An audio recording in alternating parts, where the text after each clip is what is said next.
학부모 여러분님 안녕하십니까? 북부교육지원청 중등교육과 학교폭력 대응팀 학교폭력 전문 상담사 안홍욱입니다. 두 번째 강의인데요. 첫 번째 해설 시간에 학교장 자체 해결제에 대해서 간단히 설명드린 바 있습니다. 작년 8월 20일자 학교폭력 예방법이 개정될 때 학교장 자체 해결제를 대폭 확대하고 각 학교에서 운영하던 자치위원회를 교육지원청 소속 심의위원회로 격상한 것에 대해서 간단히 설명드렸습니다. 그러면 학교장 자체 해결제란 무엇인가에 대해서 좀 더 자세히 설명드리겠습니다. 학교장 자체 해결제로 하게 되면은 심의위원회까지 가지 않기 때문에 여러 가지로 간단히 처리할 수가 있습니다. 또 학교 생활기록부에 기재되지도 않고 또 심의위원회까지 가서 진술하고 또 방어하고 이러다 보면 서로 감정이 나빠질 수가 있고 그런 문제점이 있습니다.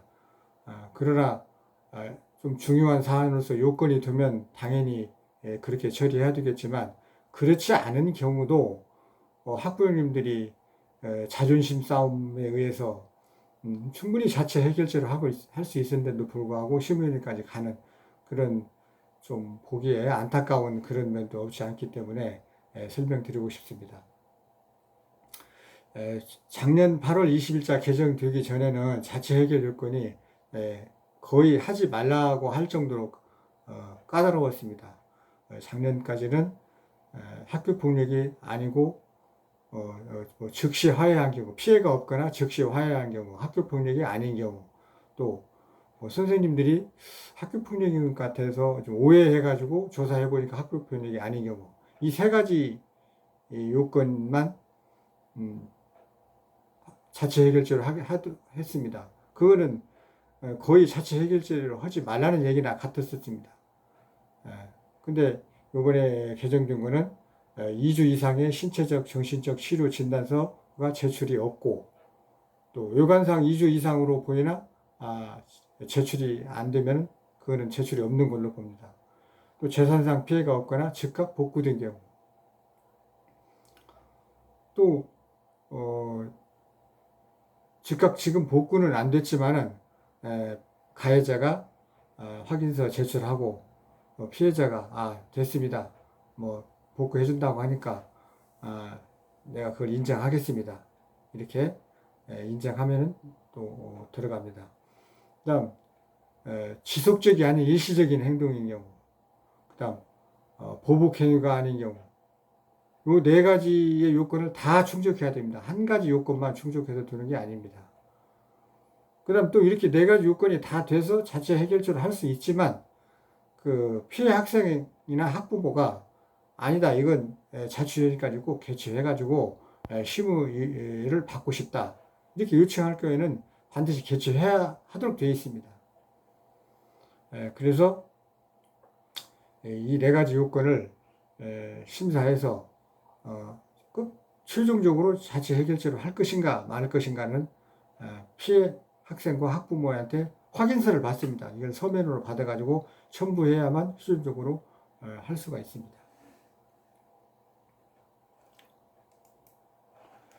그러면 학교 폭력이 아닌 사안을 어떻게 종결할 것인가에 대해서 설명드리겠습니다.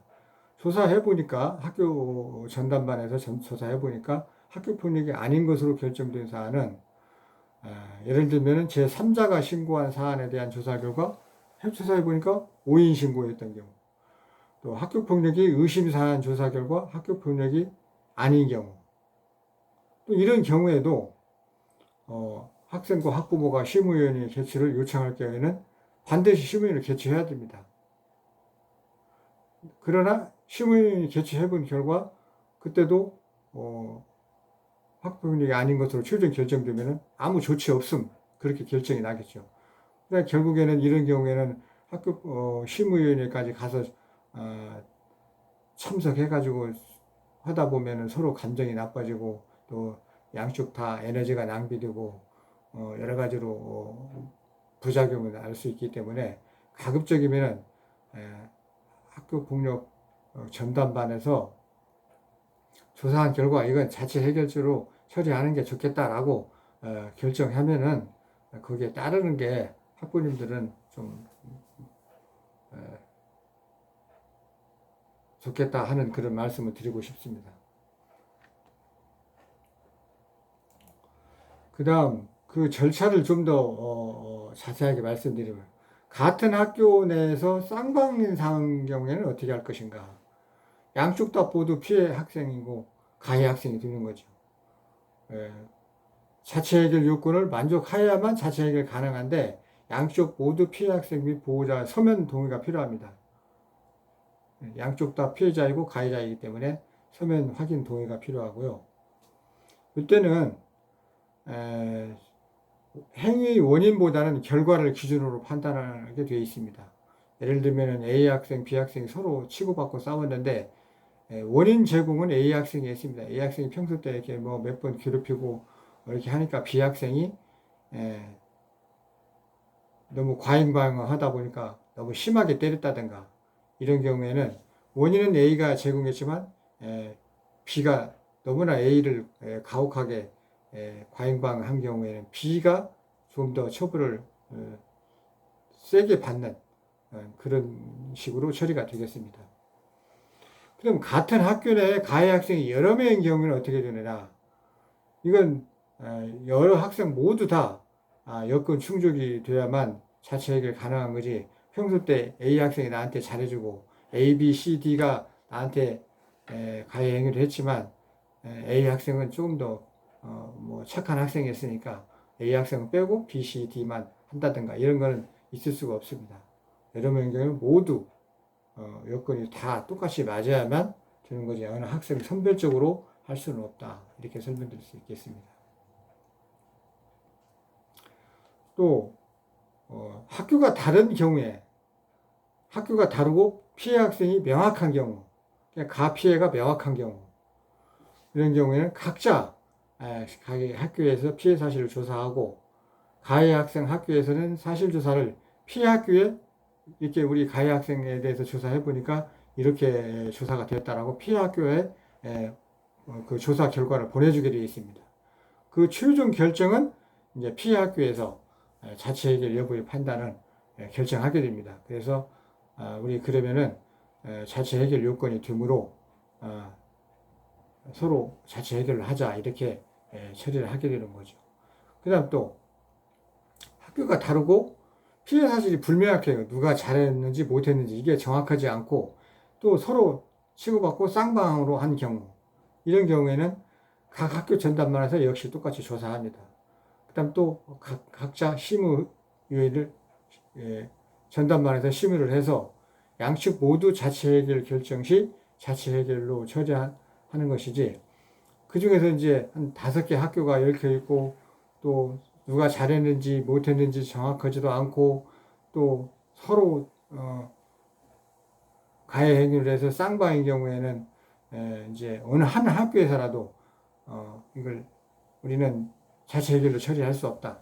심의위원이 가서 좀 더 세밀하게 심의를 받고 싶다. 이렇게 하면은 안 되는 거죠. 그래서 모두 다 여건도 4가지 요건도 다 충족해야 되고 또 학교 각자 다 우리도 자체 해결로 하고 싶다. 이렇게 합의가 돼야만이 자체 해결이 되는 것이, 한 학교만이라도 처리를 반대하면은 공동자치위원회로 가야 된다는 것입니다. 공동자치위원회는 다음에 설명드리도록 하고요. 좀 더 자세한 설명이 필요하신 분들은 032-510-1597로 전화 주시면 032-510-1597로 전화 주시면 제가 성심성의껏 자세히 설명드리겠습니다. 오늘은 이만 하겠습니다. 감사합니다.